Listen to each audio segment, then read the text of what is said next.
Praise the Lord. கர்த்தருடைய பரிசுத்த நாமம் மகிமைப்படுவதாக.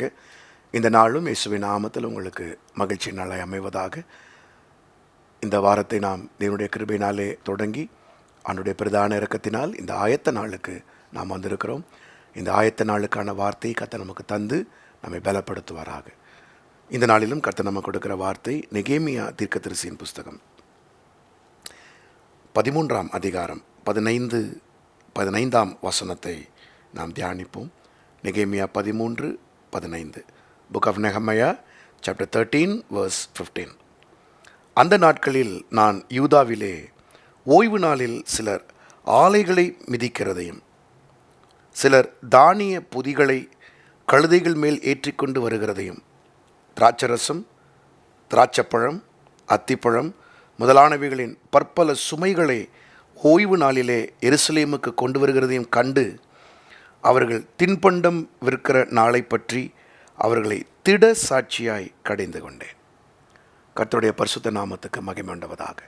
பிரியமானவர்களே, தேவனுடைய சமூகத்திற்கு ஆயத்தமாகிற இந்த நாளிலே கர்த்தர் நமக்கு கொடுக்கிறதான வார்த்தை,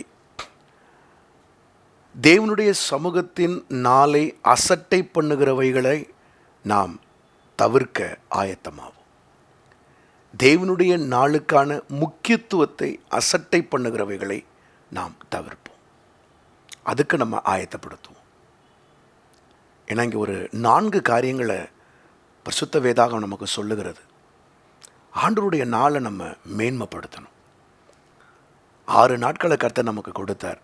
திங்கள் முதல் சனி வரை, நாம் வெள்ளி வரை வைத்திருக்கிறோம். இந்த 6வது நாளிலே நாம் என்ன செய்கிறோம்? தேவனுடைய சமூகத்தில் நம்மை ஆயத்தப்படுத்துகிறோம். ஞாயிற்றுக்கிழமை முழுவதும் வாரத்தின் முதல் நாள் புதிய ஏற்பாட்டிலே தேவனுடைய நாள், மகிழ்ச்சியின் நாள், மனமகிழ்ச்சியின் நாள், கர்த்தருடைய நாள். ஆண்டுடைய கற்பனை நமக்கு என்ன சொல்லுது? வாரத்தில் மற்ற 6 நாளும் நீ வேலை செய்து சம்பாதிச்சிக்கோ, ஆனால் அந்த நாளில், என்னுடைய நாளில் நீ முழுசையும் எனக்கு கொடுன்னு சொல்கிறார். அவர் 6 நாளும் அவருக்கு கேட்டுட்டு 7வது நாள் நமக்கு தரல. 6 நாளை நமக்கு தான் தர்றார். 7வது நாள் தான் அவர் நமக்கு கேட்குறார், அவருக்கு கேட்குறார். அப்போ அந்த நாளை நம்ம முக்கியத்துவப்படுத்துறதுக்கு நம்ம முதல்ல பிரயாசப்படணும். இந்த நாளில் நீங்கள் அதுக்கு ஆயத்தமாகு. முதல்ல எதை தவிர்க்கணும்னு இந்த பகுதி சொல்லுது? ஆலைகளை மிதிக்கிறதையும் தானிய பொதிகளை கழுதைகள் மேல் ஏற்றி வருகிறதையும் நாம் முதல்ல தவிர்க்கணும். அது என்ன? ஆலைகளை மிதிக்கிறதையும் தானியங்களை கழுதைகள் மேலே ஏற்றி கொண்டு வருகிறதையும். அதாவது இந்த தானியம், ஆலையெல்லாம் எதை குறிக்குது? அந்த நாளில் நம்ம கிராண்டாக சாப்பிட்ணும், அந்த நாளில் நம்ம டின்னருக்கு போகணும், அந்த நாளில் நமக்கு பார்ட்டி வைக்கிறோம், அதை தவிர்க்கணும். அதுக்கு ஆயத்தமாகணும். ஞாயிற்றுக்கிழமையில் டின்னர் வேணாம், ஞாயிற்றுக்கிழமையில் பார்ட்டி வேணாம், ஞாயிற்றுக்கிழமையில் என்னுடைய சொந்த காரியங்கள் இதெல்லாம் வேண்டாம். அது கர்த்தருடைய நாள். ஏன்னா இங்கே வேத பகுதி சொல்லுது, திடசாட்சியாய் நான் கடிந்து கொண்டேன். அது ஆண்டவருக்கு பிடிக்கல. மீதி நாளில் நீ பார்ட்டி வச்சுக்கோ, மீதி நாளில் டின்னர் வை, அந்த நாளில் அதெல்லாம் செய்யாத. உன் ஃபர்ஸ்ட் பர்த்டே அன்றைக்கெல்லாம் கொண்டாடாத. இது கர்த்தருடைய நாள், அது தேவனுடைய நாள். அதை திங்கக்கிழமை வச்சுக்கலாம், இல்லை சனிக்கிழமை வச்சுக்கலாம். அந்த நாளில் செய்யாதீங்க. 2வது சொல்லப்படுகிற காரியம், திராட்சரசம், திராட்சப்பழம், அத்திப்பழம் முதலானவைகளின் பற்பல சுமைகளை ஓய்வு நாளில் எருசலேமுக்கு கொண்டு வருகிறதையும் கண்டு. அதாவது நம்முடைய சுமைகளை அந்த நாளில் நம்ம சுமக்கக்கூடாது. அதை நான் இப்படி சொல்கிறேன். அந்த நாளில் தான் நமக்கு யாரையும் குலசம் விசாரிக்க போகிறது, திருமண பந்தங்களை குறித்து பேச போகிறது, இல்லை யாரையாகிலும் விசாரிக்க போகிறது, ஏதோ ஒரு லேண்டு காரியம், மற்ற காரியத்தை பற்றி பேச போகிறது. இந்த காரியங்கள் எல்லாம் அந்த நாளில் நம்ம வைக்கவே வேண்டாம். இதெல்லாம் சுமைகள். இதையும் நம்ம தவிர்க்கணும். இதுக்கு ஆயத்தமாகணும். 3வது அங்கே சொல்லப்பட்டிருக்கிறது, ஓய்வு நாளிலே எருசலேமுக்கு கொண்டு வருகிறதையும் கண்டு தின்பண்டம் விற்கிற நாளை பற்றி அவர்களை திடசாட்சியாய் கடிந்து கொண்டேன். அந்த நாளில் தின்பண்டம் விற்கிற நாளா, அதாவது வியாபாரம் செய்கிற நாளா, அந்த நாளை மாற்றக்கூடாது.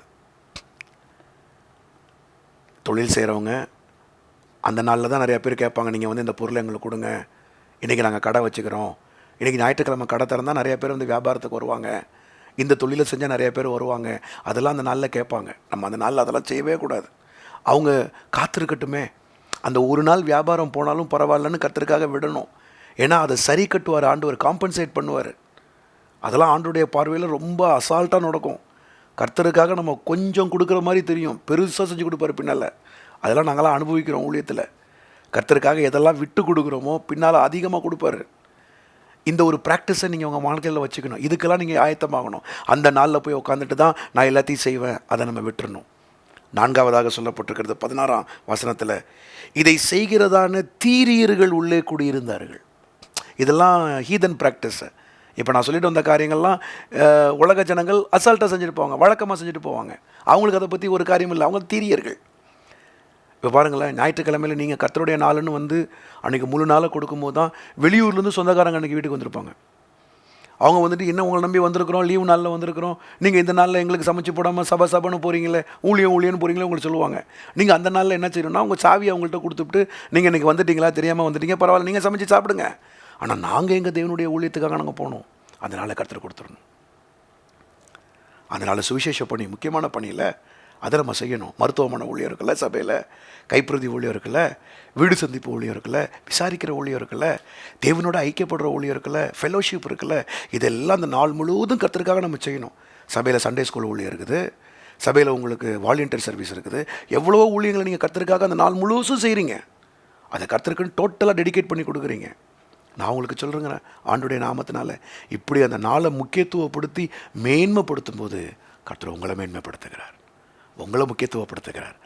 அடுத்த வாரத்தை கர்த்தர் உங்களுக்கு ஜெயமாக வைக்கிறாரு, உங்களுக்காக கிருபையில் கர்த்தர் தருவார். இப்படிப்பட்டதான நல்ல ஆயத்தத்தை இந்த நாளில் எடுப்போம். கர்த்தர் உங்களையும் உங்கள் குடும்பத்தையும் ஆசீர்வதிப்பாராக. கர்த்தருக்கு சித்தமானால் நாளைய தினத்தில் 5, 7, 9 3 ஆராதனைகள் காலையில் இருக்குது. ட்ரஸ்ட்புரம் கோடம்பாக்கம் சாரோன் பெந்தேகோஸ்தே சபைக்கு வாங்க. மாலையில் ஈவினிங் சர்வீஸுக்கு அட்டன் பண்ணுங்கள். இந்த நாள் முழுசையும் கர்த்தருக்காக இப்படி ஒப்பு கொடுங்க. இந்த 4 காரியத்தை ஒதுக்கி வைத்து விட்டு தேவனுடைய நாளை முக்கியத்துவப்படுத்துவோம், இதை தவிர்ப்போம். கர்த்தர் நம்மை ஆசீர்வதிப்பாராக. ஜெபிப்போமா. பிதாவே, நாங்கள் நன்றியோடு ஸ்தோத்திரிக்கிறோம். இந்த நாளையும் காண செய்த கிருபைக்காய் ஸ்தோத்திரம். இதனால் நாங்கள் ஆயத்தப்படுகிறோம்ப்பா, உங்கள் சமூகத்துக்காக ஆயத்தப்படுறோம். உங்கள் நாளை நாங்கள் மேன்மையாக எண்ணுகிறோம். அந்த நாளை எங்களுக்கு கிருபையாக தர்றீங்க. உங்கள் வார்த்தையை சொல்ல, சுவிசேஷ அறிவிக்க, பிரஜாதிகளை உங்கள் மனத்தில் கொண்டு வர, எங்களுக்கு செய்த நன்மைகளை மற்றவங்களுக்கு சொல்ல அந்த நாளை நீங்கள் மேன்மைப்படுத்தி வைத்திருக்கீங்க. ஸ்தோத்திரம். இந்த 4 காரியங்களை உடைய பிள்ளைகள் தவிர்த்து இதை மேன்மைப்படுத்தாதபடிக்கு இதை ஒதுக்கி வைத்து கிறிஸ்துவின் நாளை மேன்மைப்படுத்தத்தக்கதாக ஒவ்வொருவருக்கும் கர்த்தர் பலன் தாங்க, கிருபை தாங்க. அதை கர்த்தர் செய்கிறபடியால் கொடான கொடி ஸ்தோத்திரம். நமக்கு சுத்தமானால் நாளிலிருந்து நடக்க போகிற ஆராதனைகள் எல்லாவற்றையும் கர்த்தர் ஒப்புக் கொடுக்குறோம். கர்த்தர் மாத்திரமே மகிமைப்படுங்கப்பா. உங்கள் ஆளுகைக்கு எங்களை ஒப்புக் கொடுக்குறோம். தூரத்தில் உள்ள பிள்ளைகளும் அருகில் இருக்கிறதான ஆவிக்குரிய சபைக்கு சென்று அப்படி நாமத்தை உயர்த்தட்டும். இயேசுவின் நல்ல நாமத்தில் வேண்டிக் கொள்ளுகிறோம், ஜீவனுள்ள பிதாவே. Amen, amen, amen. God bless you. கர்த்தர் தாமே உங்களை ஆசீர்வதிப்பாராக. கர்த்தருக்கு சித்தமானால் நாளை தினத்திலே உங்களை சந்திப்போம். கர்த்தர் உங்களோடு கூட இருப்பாராக. ஆமென்.